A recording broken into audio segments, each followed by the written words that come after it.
welcome to another Truly Random episode. This one's a little bit different from the previous Truly Random. And the previous episode, they were really truly random in the sense that I stumbled across something interesting and just took out my phone and captured as best as I could. This one's a little bit different just because it's more of just the randomness of the footage I'm going to show you here.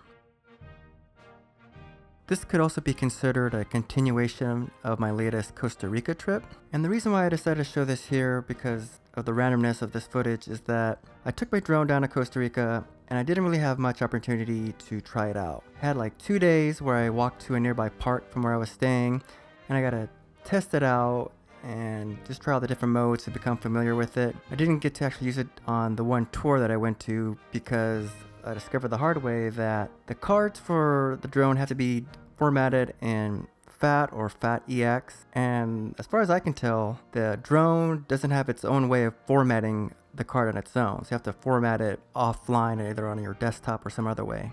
So that was a little bit frustrating. So all I got for drone footage is just this random footage from this park across 2 days.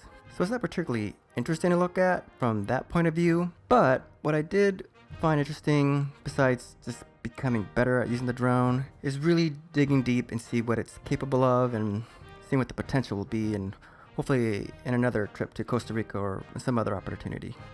This particular footage is my favorite just because of how the quality came out compared to some other choices I made. It's not overly saturated. It's got a lot of natural colors. It looks realistic. It's not weird as far as the coloring. I think at this point I was starting to get more comfortable with using more of the manual versus the auto features of the drone. So I'm controlling my exposure, my ISO, and etc., all those kind of technical things. And it came out pretty well.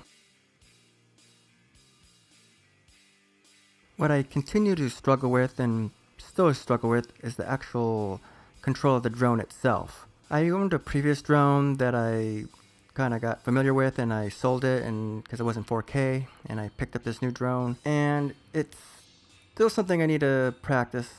I get a little nervous. I mean, I know you gotta expect that maybe something could go wrong, but just kind of push through. But it's brand new to me, so I'm still a little bit nervous about how and where I fly it, and I'm not sure exactly how far I can push it. And then really quick, you see that the color here has changed with the footage. That's because at this point I'm still messing around with all the controls as far as the exposure and the ISO and the shutter and all that.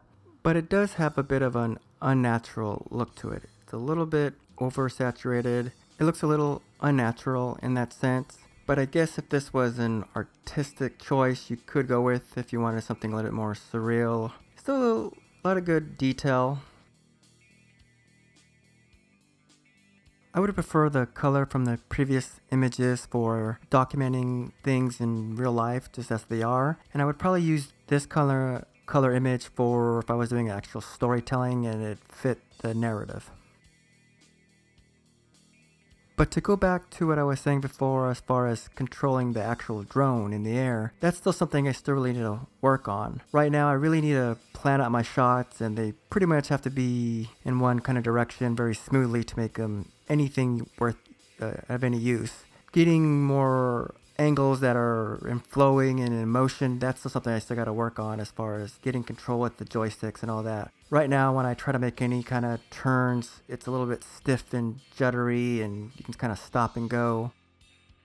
There's a few spots kind of like here, I believe, where it's a little bit smooth. I went to the wall and I peel away and it was for the most part smooth. I actually continued that shot towards the tree and it looked alright. That was probably my best shot of doing movement that is smooth and not jittery and stop and go.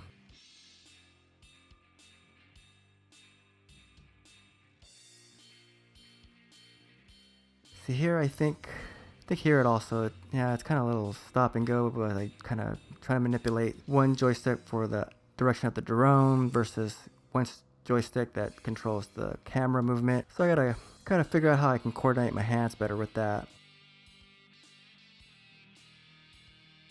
I think this is from the second day where I took out the drone to this same park and tried practicing with it. So the color difference here is more just because it's a different day and it's a time of day. Though I would still say this one is maybe in some spots a little bit oversaturated in the colors. The other thing that I was experimenting with were the different filming modes. You have the standard mode, a sports mode that I probably won't make too much of use of just because it's got less protections and it's more for just speed. And then the film mode, which I really liked, and I can definitely see myself using that primarily, but still also using some of the standard mode as well. What's great about the cinema mode is that it's just naturally slower and just set up to make really steady and good, great looking shots.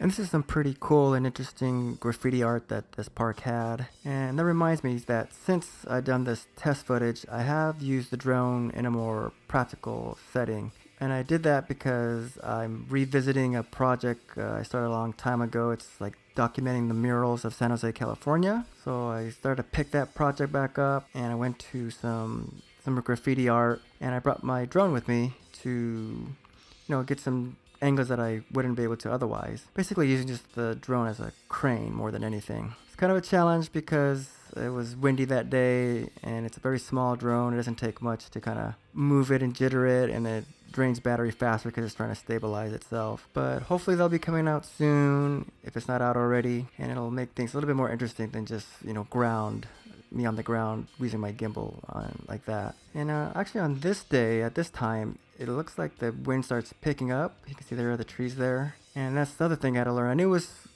I kind of knew ahead of time this might be an issue as far as having a smaller drone. It can be pushed around on even kind of a slightly aggressive wind, and then it'll drain the battery faster because it's trying to stabilize and stay on course. But I went through and okay with that when I purchased this drone because it's just because of how the laws are in a lot of places. If the drone is too big, then you have to get a license and get a lot of training. And I'm not trying to do anything risky. I'm not flying near airports or in really populated, dense areas. In fact, I'd kind of see myself mostly using this out in wild nature areas far from civilization. So rather than get a bigger drone that might have some more features and obviously do better in windy situations, I went for the smallest Pro one that I could get with 4K. Hopefully it'll work out.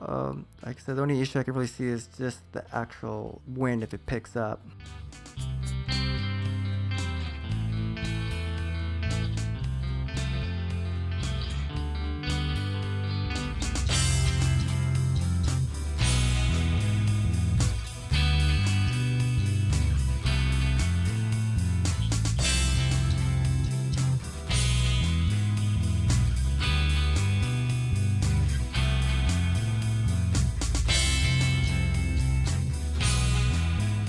And as I'm watching this footage, I notice how the looks have been changing from some clips. Part of that is just due to the lighting conditions. I think at the beginning of this shoot, it was bright and sunny, and then I got some cloud cover that moved in. But it's also me just experimenting and getting more familiar with the camera on the gimbal itself. Like I said, exploring how to dial in the exposure and the ISO and not relying on just auto features.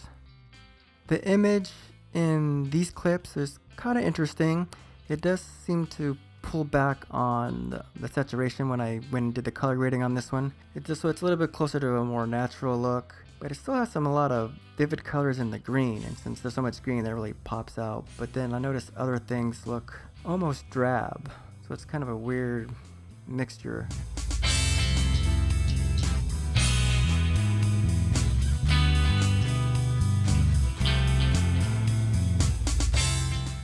Yeah, just doing some spinning here. This is pretty interesting as far as the quality and the way it looks.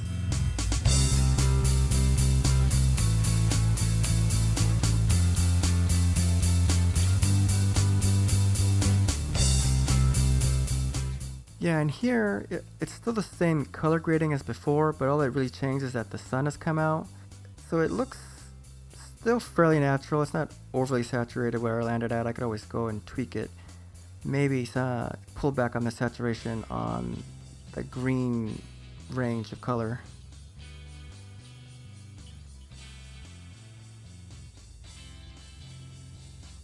And then I found some kitties here.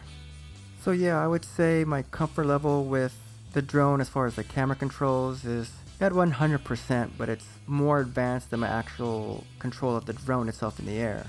I knew it's not easy necessarily to get into a drone and get all those good shots, but it's probably even harder than I might have realized, in the sense that if I'm going to be using manual control for the camera, and then I also have to obviously control the drone in the air for my shot, like you're really managing a lot of stuff there.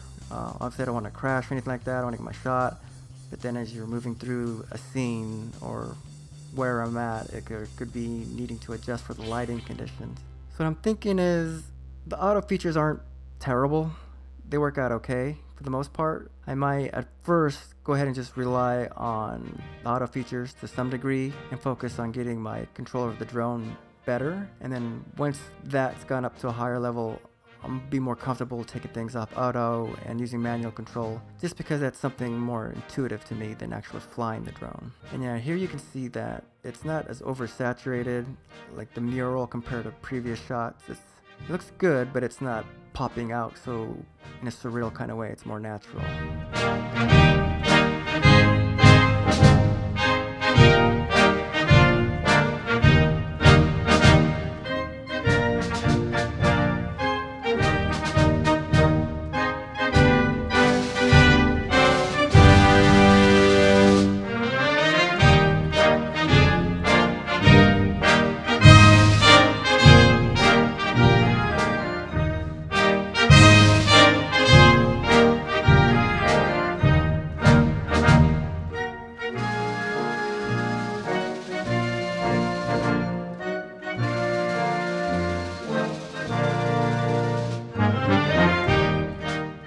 And yeah, that's my truly random drone test footage from Costa Rica. Hopefully you find this somewhat interesting, and hopefully you'll come on back and check out more stuff. Until next time, take care.